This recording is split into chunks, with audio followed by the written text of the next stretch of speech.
الحمدللہ والصلاۃ والسلام علی رسول اللہ اما بعد۔ یہ کہنا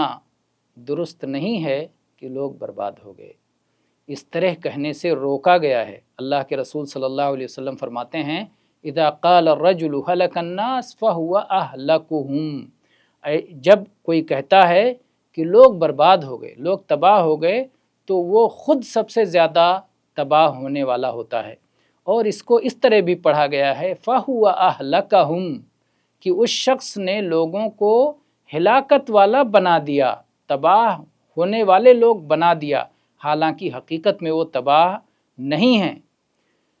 امام نووی رحمہ اللہ فرماتے ہیں کہ اہل علم اس بات پر متفق ہیں کہ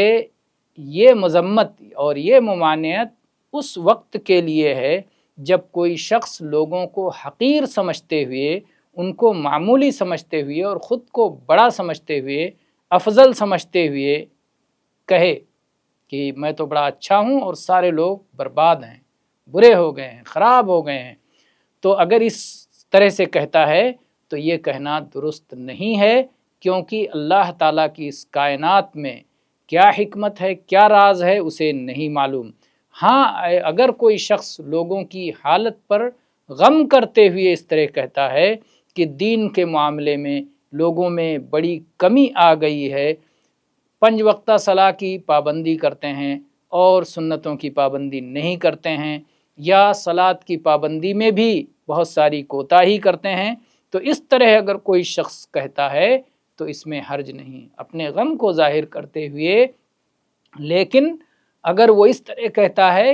کہ لوگوں کا عیب بیان کرنا مقصود ہوتا ہے کہ لوگ ایسا کر رہے ہیں، لوگ یہ خرابی ہے لوگوں میں، یہ برائی ہے، اور خود یہ سمجھتا ہے کہ میں بہت اچھا ہوں، اگر اس طرح کوئی کہہ رہا ہے تو وہ خود سب سے بری حالت والا شخص ہوگا، کیونکہ لوگوں کی عیب گیری کر کر کے خود اتنا زیادہ وہ گنہگار ہو جائے گا اور خود پسندی اور تکبر اور غرور کا بھی شکار ہو سکتا ہے۔